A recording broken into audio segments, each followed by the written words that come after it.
If you need to change the sender email on MailChimp, this quick tutorial will walk you through it step by step. This is really useful if you're updating your business email, switching to a new team inbox, or making sure your campaigns send from the correct address. By the end of this video, you'll know exactly how to update the sender email, verify the new address, and save everything properly so your campaign is ready to go. If you find this helpful, make sure to hit like and subscribe for more simple MailChimp tutorials. Alright, let's jump in. First, open your web browser and go to MailChimp. Sign into your account using your email address and password. Once you're inside your dashboard, look over to the left-hand menu and click Campaigns. This is where all of your email campaigns are stored, so find the campaign where you want to change the sender details. When you locate the right campaign, click Edit to open the campaign settings. Now that you're on the campaign overview page, look for the From section. This is the area that controls who the email appears to come from when it reaches your subscribers. Click From to expand the sender settings. Here you'll see the current sender name and the current sender email address. To change it, click inside the sender email address field.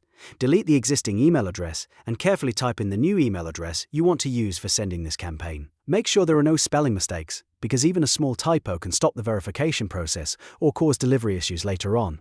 If this new email address has not been verified before, MailChimp will show you an option that says Verify a new email address. This step is important because MailChimp needs to confirm that you own or control that inbox before it allows it to be used as a sender address. Click Verify a new email address. Then, in the verification pop-up, click Send Verification Email. MailChimp will now send a message to the new email address you entered. Next, open the inbox for that new email address in a separate tab or window. Look for the verification email from MailChimp.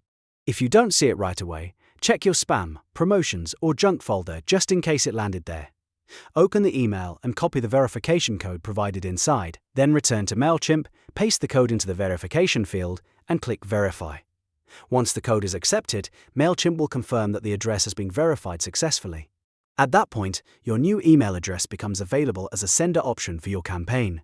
The final step is to make sure the change is saved. Click Save in the From section to apply the update. After that, your campaign will use the new sender email address when it sends. And that's it. You've now changed the sender email on MailChimp and verified it correctly. If this video helped you out, please give it a like, subscribe for more step-by-step MailChimp tutorials, and I'll see you in the next one.